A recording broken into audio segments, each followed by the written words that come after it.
Boelter Jones, Pro Football Hall of Famer, top 100. Tyler Lockett from the Seattle Seahawks. DK Metcalf from Nate Burleson. You're watching NorbCam. NorbCam. You're watching NorbCam.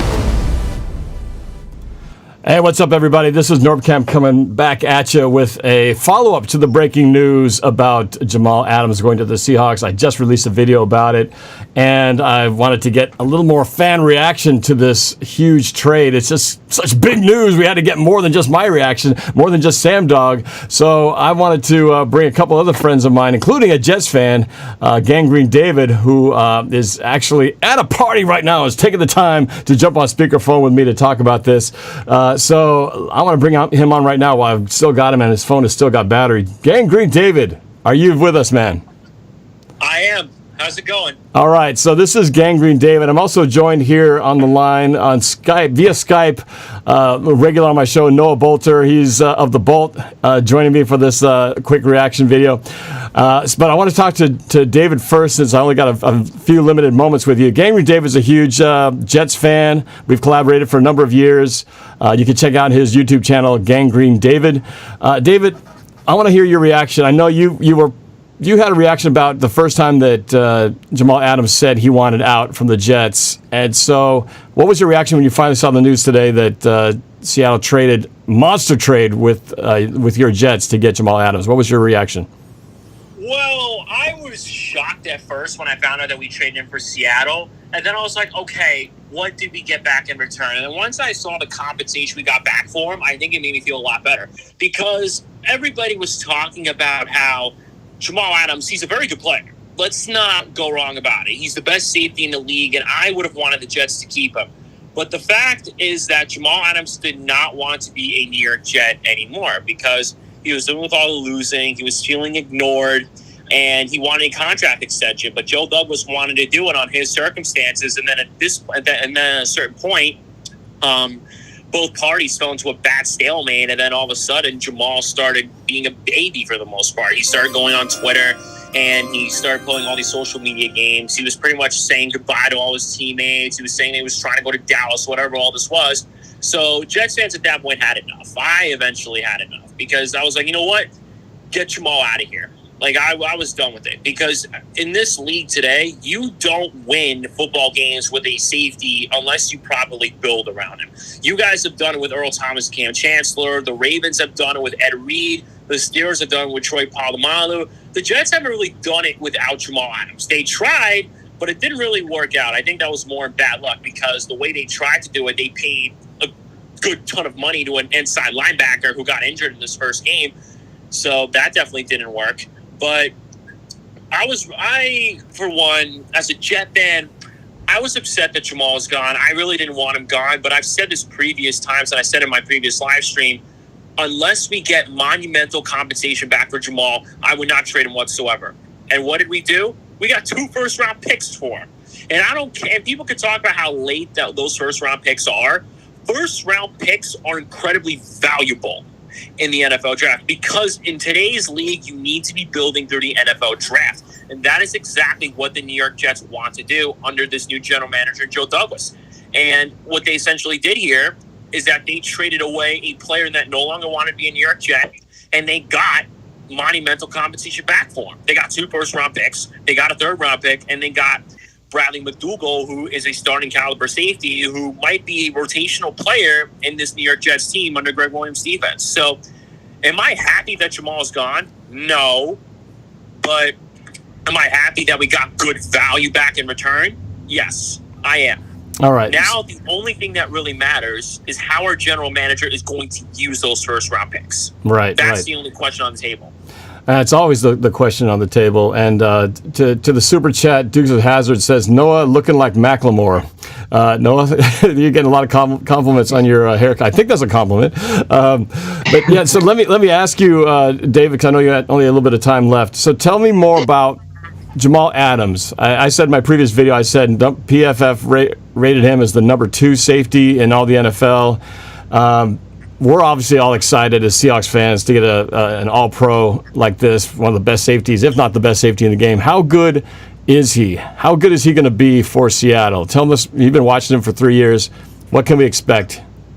Well, Jamal is an incredibly talented player. I think what you guys are going to get out of Jamal is you're going to get a very versatile safety who can not only just play man-to-man coverage, but he can also play off the line of scrimmage.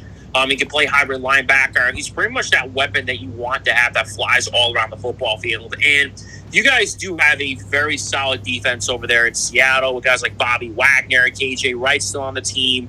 I know you guys got Shaquille Griffin there as well. Your secondary is definitely solid too. So you're definitely going to need that safety help. And especially since you guys have had two very productive safeties through your time with the Legion of Boom, Cam Chancellor and Earl Thomas. Once both of them were gone, you guys were wondering, what are you guys going to do next in safety? You guys got Quandre Diggs from the Lions, who fit very well for you guys. And now you have Jamal Adams, who's an incredible all-pro player playing next to him. Like, I was one of the Jet fans that was hoping to God that we were going to take Jamal Adams in the 2017 NFL draft. He was my favorite player coming out of LSU. But we drafted him. I was happy as hell that we drafted him.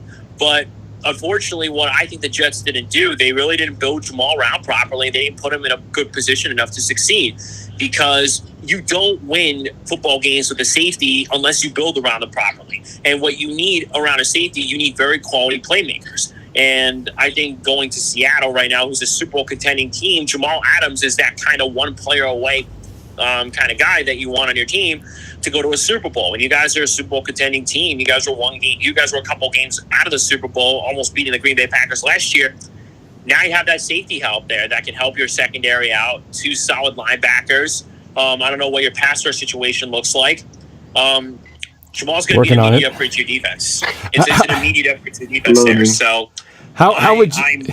I'm sad that he's gone, but the fact that we got good compensation back for a player that didn't want to be here anymore, I'm willing to say, you know what? Let's roll. Let's move on. And you know what? Let's finally build around a quarterback from a Jets fan's perspective. Hey, real quick. So before I let you go, you make comparisons to Earl Thomas and Cam Chancellor. Cam Chancellor being one of my favorite strong safeties of all time, if not Seahawks of all time. Does he compare to a Cam Chancellor? Who would you compare him to? For us Seahawks fans, who would you compare his playmaking like? What player does he most look or emulate as far as from a Seahawks player? Honestly, I would have to say Cam Chancellor. I would, because Jamal is that hard-hitting safety. He can light some guys up, you're saying? He'll light some dudes up, put them on their back? That he could also play off the edge as well, so he could be a safety he could use off the blitz. I remember Seattle used Cam Chancellor a lot in blitz packages. So you could probably put Jamal Adams in that kind of same Cam Chancellor role. And now moving forward with you guys, I mean, Jamal's still a young safety, and honestly right now, he's not going to get an extension, at least not for right now, because he was willing to go to another team without an extension anyway. But eventually, you guys are going to have to pay him. What kind of contract would you be willing to give Jamal? Well, that's the big question. I think they got to see what their cap situation is after this, and I think they're not done doing deals yet. Hopefully, they've still got some deals to be done in the defensive line, but that's for another discussion. But hey, man, it was great to get your perspective. If Jamal Adams is going to be anything like what I used to love about Cam Chancellor, I'm 10 times as stoked, because I miss Cam Chancellor and what he used to do both in the secondary as well as at the line of scrimmage. So it sounds like this could be very similar to what we're used to seeing from Cam. So I appreciate that, man. I know you got a party to get back to, but I wanted to get the Jets' perspective, and I love hearing from you, man. So thanks for jumping in here and giving me the Jets fan perspective. And hey, you're gonna like Bradley McDougald, man. He's a solid player, and we're gonna miss him as part of the defense backfield. I'm not so much focused on Bradley McDougald. I mean, I know he's a starting caliber safety, but chances are he's probably going to be a rotational guy in our defense, because we have a third-round pick that we drafted. He's probably going to have some starting reps. I'm more focused on the 2 first-round picks that we got, because I wasn't expecting us to get 2 first-round picks for a safety. That's something that I didn't expect coming at all. And I think any first-round pick in this league is incredibly valuable, especially if you have 2 for a player that really doesn't play a premium position in the National Football League. So, I'm not happy that Jamal's gone, but the compensation that we got back for it did soften the wound to a capacity. And now I hope to God that we can finally use that capacity to build around our quarterback. And I know people are saying in the chat, or probably people are saying, the Jets are going to be trash. The Jets aren't going to be good. I know. I know we're not going to do it because we're essentially under a new general manager regime. He came into a very bad situation last year, and now he's trying to build his team his way. He wants to build it through the drafts. Now, the only thing that we still have to find out is how he's going to use those picks. So I'm happy you got the first-round picks. Now just take him and find a way to run with it. That's all what I got to say about that. All right, so in other words, if the Jamal Adams leaving the Jets was like a divorce, you're pretty happy because you got to keep the house, at least. So you got something out of the... You didn't want him to leave, but hey, if he doesn't love you, you can't force him to love you, right? So if you're going to say goodbye, at least you got a good deal out of the divorce. So your loss, our gain, but you did get something out of return, man. So, well, we'll see. You'll get to enjoy those draft picks in 2021, but for 2020, we get to enjoy Jamal Adams in the Seahawks backfield. So hopefully he's as good as you say. You guys got a very good player, but we got very good value. I think this was a win-win for both trades. All right. Well, thanks, man. I'll let you get back to your party. Thanks for jumping on here. Appreciate it, bro. Of course, dude. You know I'll be able to sacrifice some time and collab with you any day of the week. Anytime. All right, you guys go check him out. That's Gangrene David on YouTube. Gangrene David. Great stuff on the Jets. Take care, man. We'll talk to you later. Take care. All right. So there you go. That was good to hear from David. It's been a while, but getting the Jets' perspective. So now I want to switch gears to my buddy here, looking like Macklemore with his sharp do. Noah, of course, of the Boelt. Noah Boelter, regular on our show every Wednesday or Thursday every week, and he's got his own stuff. But man, let's switch to the Seahawks perspective. We talked about this a few weeks ago about the possibility of Jamal Adams coming to Seattle, what they would have to give up to get him here. I think it felt a little bit like a pipe dream, and here it is happening in real life. But did we give up more than we should have? What was your reaction, man, to the news? Okay, if you don't mind, can I touch on the Jets' perspective as well? Because absolutely. So I really like this trade from a Jets perspective because they were really out of the leverage in terms of the situation. When you talk about training camp starting, in 4 days now, and Jamal Adams came out and spoke against the head coach. The problem that the Jets are going to face now is that Jamal Adams wasn't the only guy to say that, and he wasn't just doing it to get traded. He said it because he really believed it, and a lot of other guys in that locker room agree with him that Adam Gase is not the head coach for the job. He's not the one that's going to get it done. So until Adam Gase is out of the picture, that franchise is still going to struggle, in my opinion. But for a team that didn't have leverage, because you cannot bring in that top leader of your defense, the best player on your team, to training camp after he just spoke out against your head coach, I think it's a great deal for the Jets organization to get back 2 first-round picks, as Gangrene David said, and a third, as well as a starting caliber safety. I think it was a brilliant move from the New York Jets. Now all they have to do is replace their head coach to complete the cycle. But for Seattle, what I think is, at first when reading this, so when I read this headline, first of all, I was just shocked, right? So I see, when I click on I got a Twitter notification talking about Jamal Adams traded with a 4th-round pick, and that's all I saw. So I didn't know he was getting traded to Seattle yet. So I click on it, and then I see that he was traded for Bradley McDougald, 2 firsts and a third. I was like, whoa, let's slow this down. That's a lot of compensation.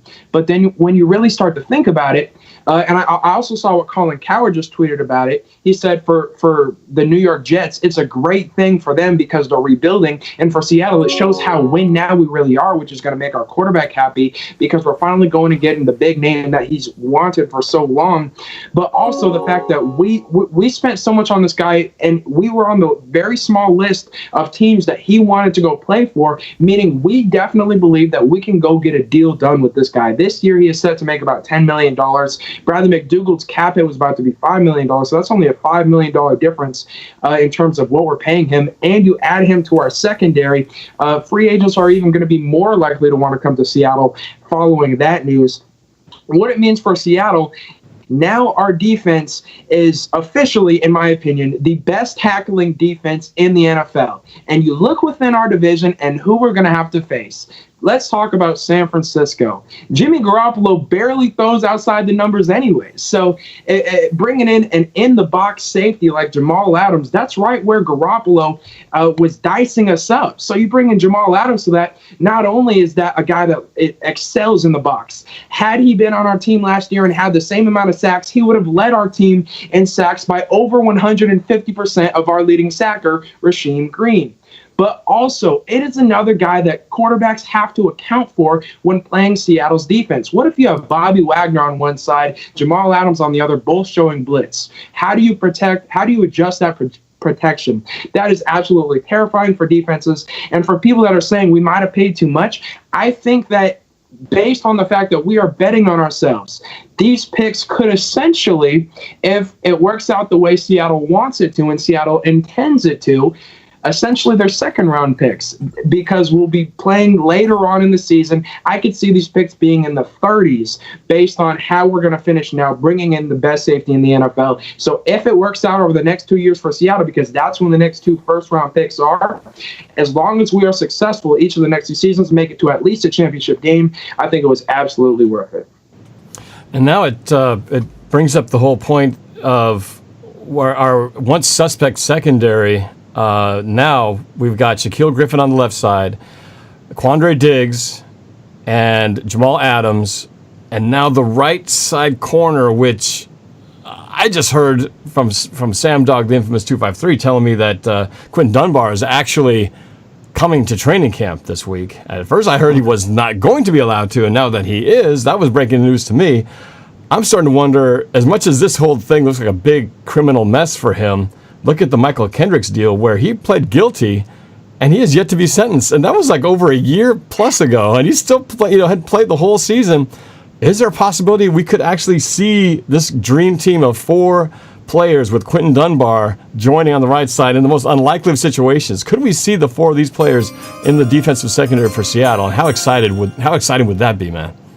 You know, life is about not getting too high on the highs and too lows on the lows, but this is a moment for Seattle where we can really celebrate. I'm with you. I think Quinton Dunbar has a chance to play this year, especially with COVID and how it slows down the court processes. It's messing with those court processes just like it's messing with every other aspect of our life. Because of that, we might be able to play with Quinton Dunbar. I'm not saying like that's a reason that we should root for him to be innocent, but I'm saying that there's a chance that we're going to have Quinton Dunbar on our team, on our secondary, to play with Trey Flowers and Shaquille Griffin and Jamal Adams and Quandre Diggs. There is an absolute chance that we're going to have one of the best secondaries in the NFL once again, bringing in the best safety in the NFL, and it's going to drastically improve our chances within the division, especially considering that one of the teams in our division, the Arizona Cardinals, just traded for the second best wide receiver in football, DeAndre Hopkins.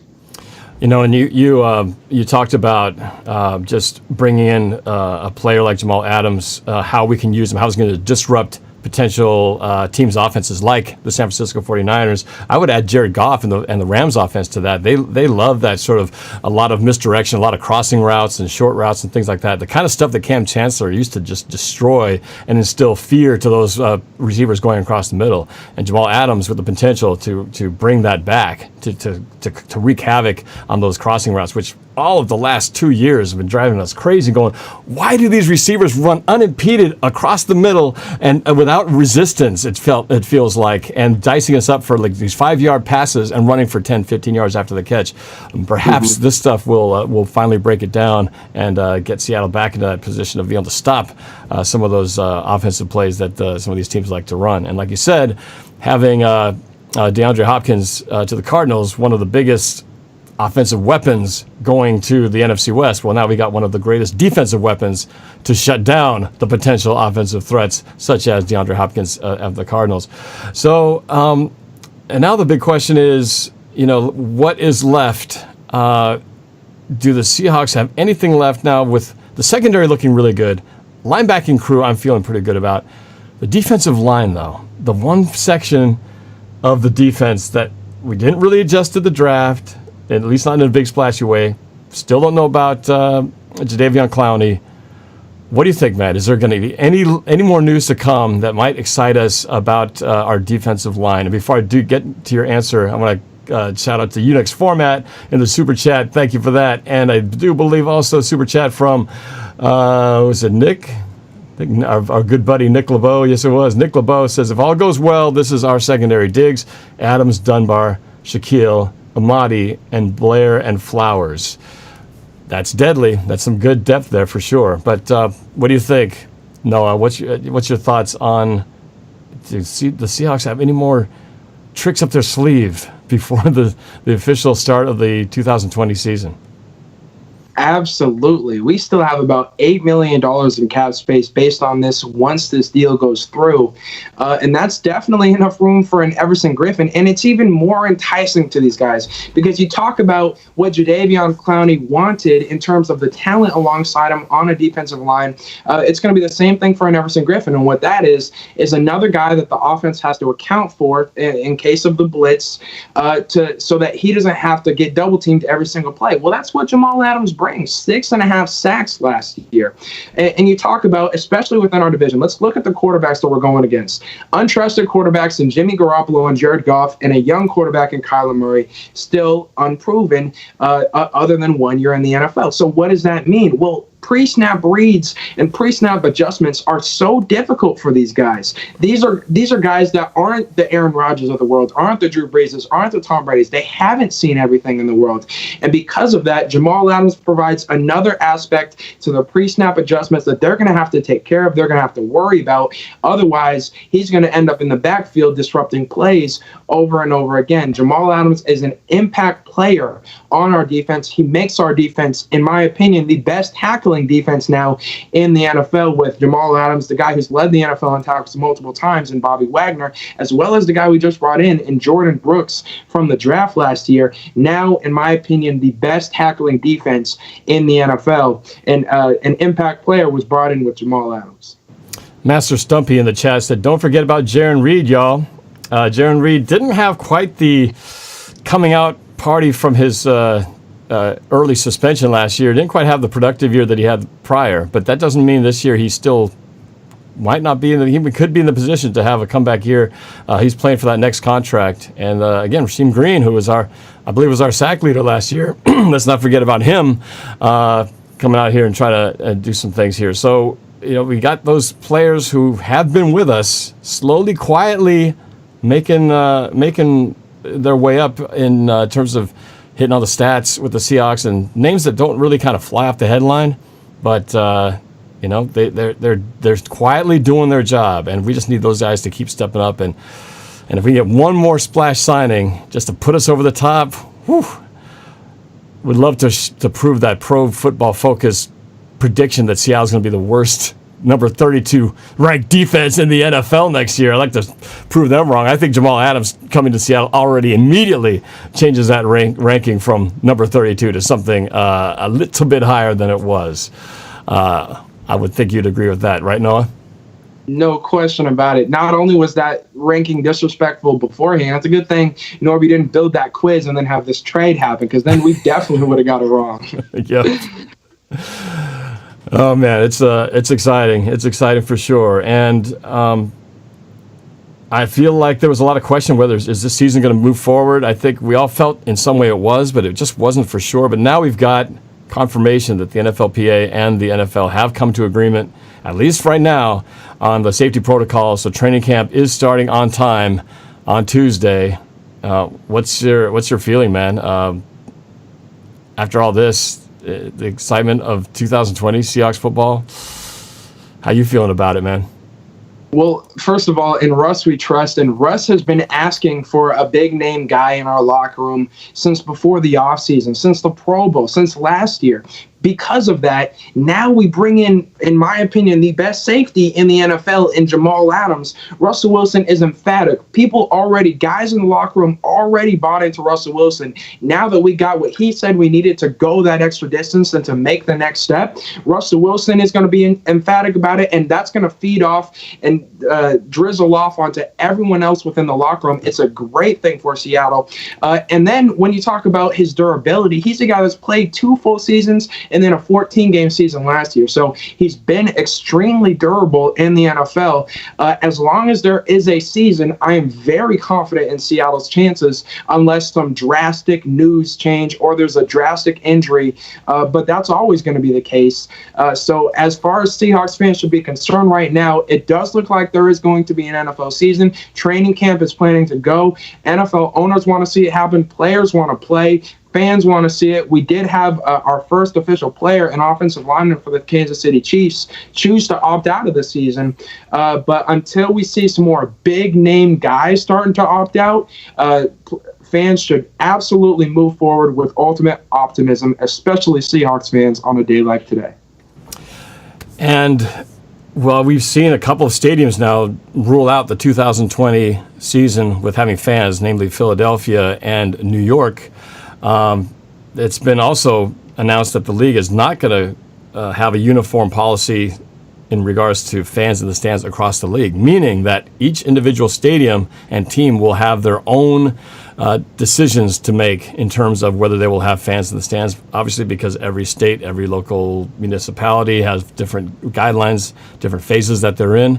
So I'm keeping my fingers crossed that there's still that chance that I might, and you yourself too, Noah, may be able to get into the building and watch some of these games in person. I'm not going to hold. I'm glad I kept on that option in my season tickets to hold on and wait and see what happens, because there might still be fans in the stands. I'm definitely, if they'll allow it to happen, I'm going to throw my mask on, which I think is going to be a requirement everywhere.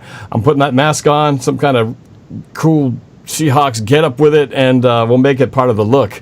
But if it's going to happen, I'm definitely planning on be there. And I assume you're going to be there too. If you get your hands on some tickets, you're going to be there. All right, man. One last thing. I see the chat. A lot of people asking, will Josh Gordon be back with the Seahawks? I think his reinstatement into the league is still to be determined, but there's a good chance it will happen before this season gets rolling. At least that's my opinion. Do you think that's going to happen? Or do you think Josh Gordon will come back to the Seahawks? Noah?